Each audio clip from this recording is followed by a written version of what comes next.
In this fifth lecture, I want to discuss the first major shift, that is from circular, closed concepts of time and the movement of societies to the beginnings of open time.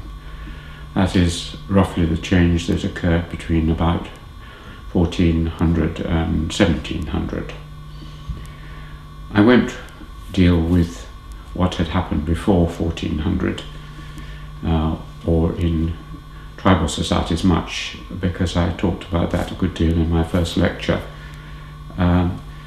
In oral cultures, tribal cultures without writing, they have time which tends to either be very short, just a few generations of memory of descendants of man from the first human being, or the oscillation of time backwards and forwards over a short cycle, as Edmund Leach described it. So the views there are summarized by Keith Thomas. In primitive societies, the unfolding of the seasons and the life cycles of the inhabitants were sufficient to give men a sense of flux and decay, but not of structural change. This oscillation or small circles is common in many oral cultures right up to the present, but in civilizations both in the West and in Asia and the Arab world, you began to get the growth of longer term changes. People realized that the civilization had changed, but there was no sense of progress, development. Time was like a wheel. This view of cyclical wheel-like time covers the ancient world, to a certain extent the Chinese world, and the medieval period up to about the 15th century, up to roughly, we can say, Columbus. And it's described again by Keith Thomas as later, he says, came the cyclical view of history. The view that change did occur, but in the long term, everything came back to where it started. He continues that this notion that history waxes and wanes like the moon, so influential in classical times, enjoyed a new vogue during the Renaissance, when it could be maintained that the highest aesthetic and ethical virtues lay in imitation, or rather emulation, of the standards of antiquity. The very word renaissance, rebirth, implies a going back to the beginnings, not anything new. Thomas sees it as a more sophisticated development than the endless short-term repetitions of the first tribal oral view. The durations, in other words, are longer, and there are ideas of major shifts and changes, but ultimately there is nothing new under the sun. It's a view strongly colouring Christianity with the idea of the second coming. There's a first coming, and then we move in a cycle and we get the second coming, the redemption, the rebirth. It was a view, Thomas states, held by Marcus Aurelius, Aristotle, Plato, and others. History is seen as a waxing and waning process, with an underlying unalterable permanence. There's a certain pessimism in such a view, because you can't escape from the wheel. Things can change, empires can rise, creeds can be born, but they fall in time. It's a view which runs through much of literature, poetry, and even economics and history up till quite recently. Thomas cites not only Renaissance thinkers, including Sir Walter Raleigh in his History of the World, but later you find it reborn in poetry, for example, Tennyson, Arnold, or in historians like Toynbee, Spengler, and others. And it's given elegant expression in Shelley's Ozymandias. Look on my works, ye mighty, and despair, nothing changes. In fact, the views of Ibn Khaldun, with his ideas of structural change in a cycle, are part of this whole beginnings of this change, but not much progress. Of classical historians, it's written, those who did seek a wider framework in which to place their story found themselves tied up in singularly unproductive schemes of causality, which indeed inhibited any desire to explain. Speculative concepts of a pattern in the passage of time were to be found, a notion of change through which the ages of the world progressed, poetically enough, from gold through silver, bronze, and iron. The verse of Hesiod is appropriately the fullest statement of a theme, which is found occasionally in later writers. The idea of decline had more artistic attraction than the cyclical theories of Plato in the Timaeus, though this was adopted by Polybius. The wheel of fortune is introduced to account for rapid transformations, but this is a literary device, more or less devoid of interpretive significance. In fact, these cyclical or other cosmic schemes play very little part in the work of ancient historians. Their consciousness of significant social or constitutional change was not much developed. This is from Hay's book, Analysts and Historians. The beginnings of some more structured sense of at least a cycle and then degeneration in the work of Ibn Khaldun is interesting because it shows the way in which a historian's vision is an effect of the political situation around him. Wrote in his History of Anthropology, says the rapid spread of Arabic conquests prompted social and political histories which embodied explanations of national ascendancy and decline. Conquest led to the incorporation of peoples with different traditions and laws, and elicited special concerns with regard to governance. It was during the rapid decline of Arabic fortunes in the 14th century that Ibn Khaldun developed a general theory which explained the growth and decline of national states through a combination of factors which accented social relationships. Now, this whole cyclical view begins from about 1400, 1450 to change. There are seeds of change, of a new worldview which will dominate the West for a long period. This emergence of a lineal, vaguely moving, if not progressive view is something which we associate with the Renaissance, and it's a mystery as to why it occurred. All we know is that something did happen. One account of what happened is given again by Hay in his book on Analysts and Historians. I'm convinced that we must knock down the flimsy fences which have been erected between medieval and modern. In the Italy of the Renaissance, when these divisions were slowly erected, men rethought the past, and there gradually emerged two manners of writing about the events in time.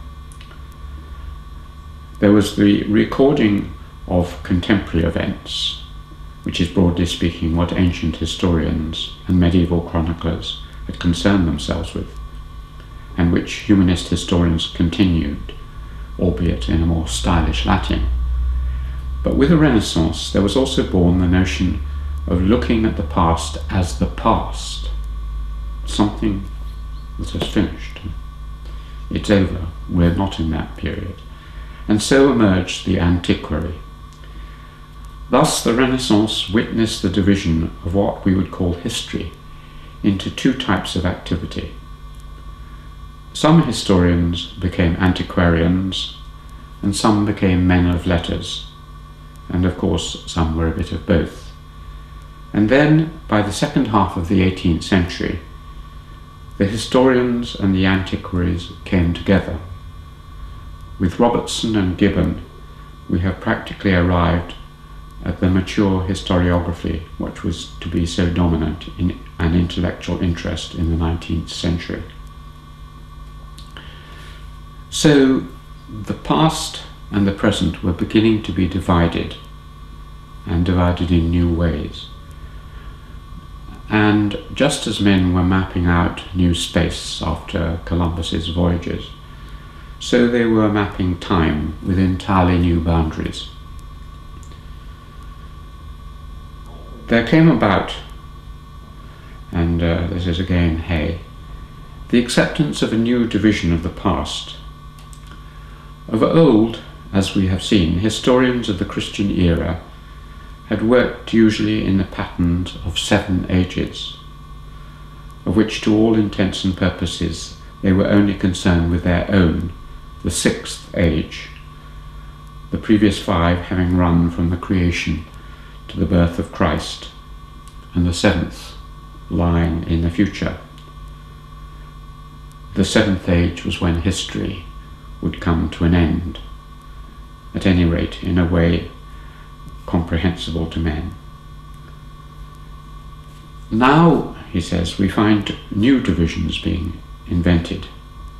Petrarch in the 15th century wrote with contempt of the shadows of the dark ages which intervene between antiquity and his own day.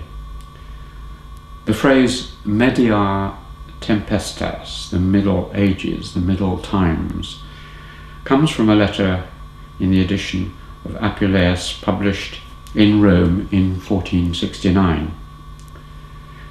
In this crab-like way, moving sort of sideways, Europe acquired the tripartite divisions of time, which all of us accept to a large extent. The ancient world, the medieval, the Middle Ages, and the modern. This extraordinary simplification traps us all. In antiquity and the Middle Ages, men regarded themselves not as medieval or ancient, but as moderns. The humanists changed all that. They made Cicero and Virgil ancients. They made Eloise and Abelard medieval. They made Petrarch, Shakespeare moderns in a new and confusing sense. Thus, time, instead of being like a circle, like a wheel, became like a river. One cannot return to the same place. It rushes on. There is only a future in an open way, not in a closed way. One consequence is the growth of the sense of an anachronism, of something taken, say, from the past and made to look as if it's present, but it isn't really. And this is a new sense in the Renaissance. With the creation of a new series of epochs, and I'm quoting, came a sense of anachronism, which was also new.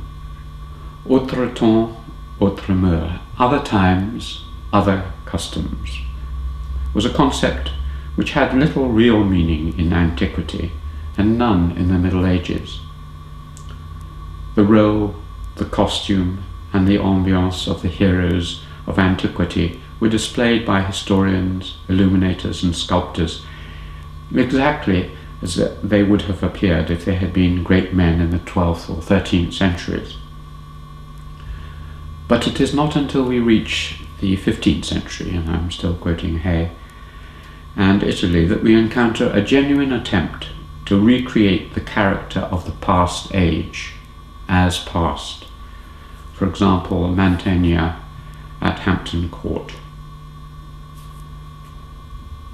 So you begin to get a sense of another time. The past is a different country.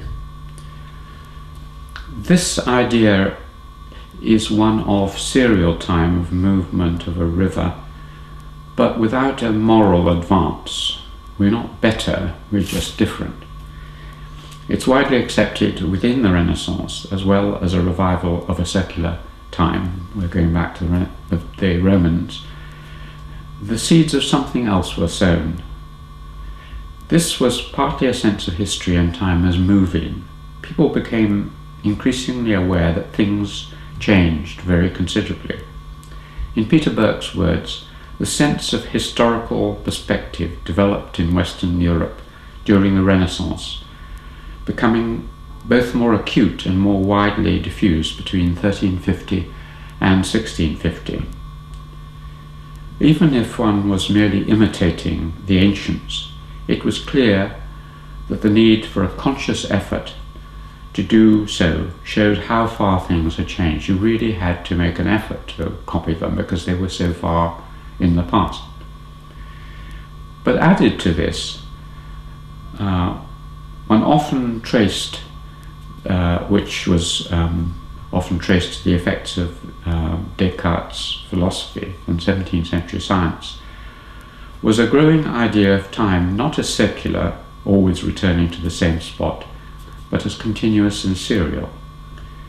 Slightly distorting this, Marshall McLuhan captures one aspect of it. I quote, "The easy habit of configuration, which had lasted through several centuries, yields with the Renaissance to continuous, lineal, and uniform sequences of time and space and personal relationships.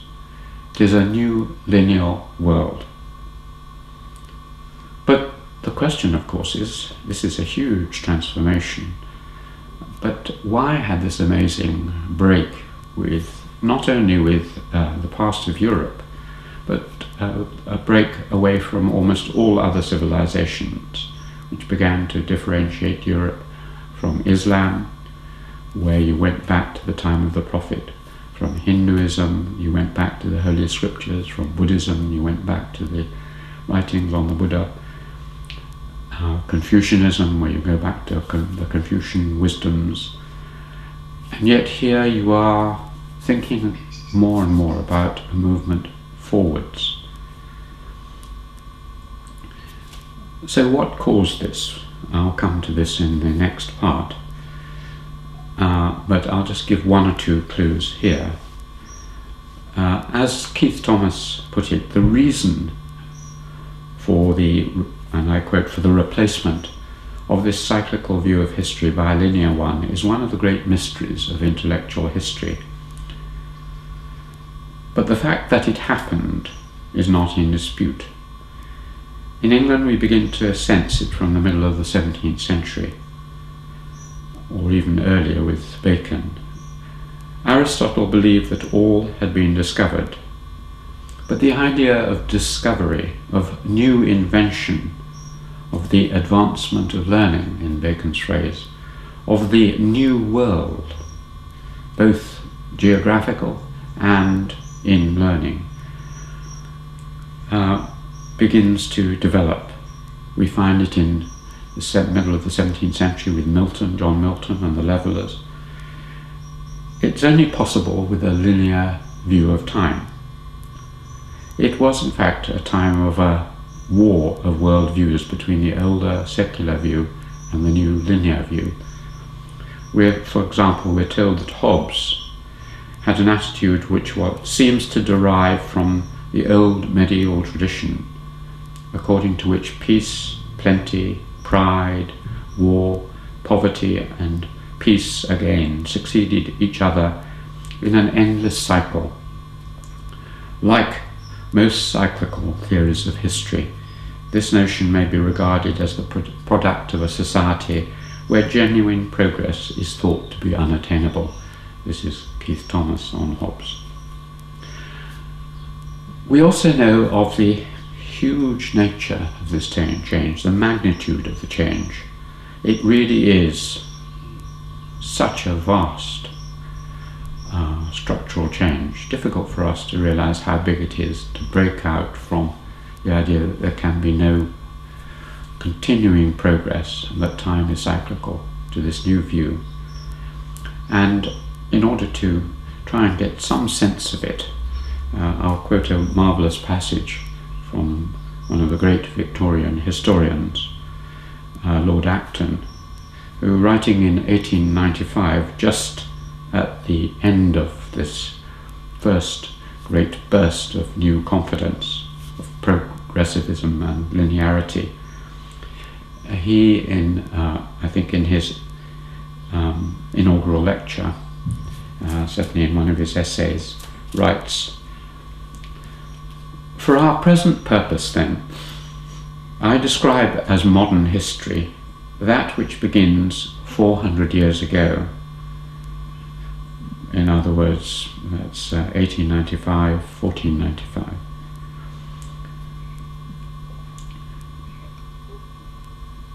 Which is marked off by an evident and intelligible line. The modern age did not proceed from the medieval by normal succession, not just another same old thing. Unheralded, it founded, I quote, a new order of things." Sounds like a book by Foucault. "Under a law of innovation, sapping the ancient reign of continuity." And then in the rolling Victorian phrases, "In those days, Columbus subverted the notions of the world and reversed the conditions of production, wealth, and power. In those days, Machiavelli released government from the restraint of law. Erasmus diverted the current of ancient learning from profane into Christian channels. Luther broke the chain of authority and tradition at the strongest link, and Copernicus erected an invincible power that set forever the mark of progress upon the time that was to come. It was an awakening of new life. The world revolved in a different orbit, determined by influences unknown before. After many ages, persuaded of the headlong decline and impending dissolution of society, and governed by usage and the will of masters who were in their graves, the 16th century went forth, armed for untried experience, and ready to watch with hopefulness a prospect of incalculable change. That forward movement divides it broadly from the older world, and this gave rise to the first time to critical history. So that, there you have it, a vast change. Of course, Acton is slightly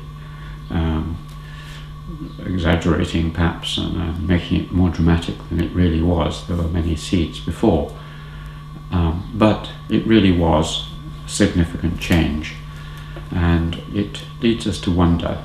It's a great mystery, as Keith Thomas says, but can we probe into that mystery? I'll talk about that in the next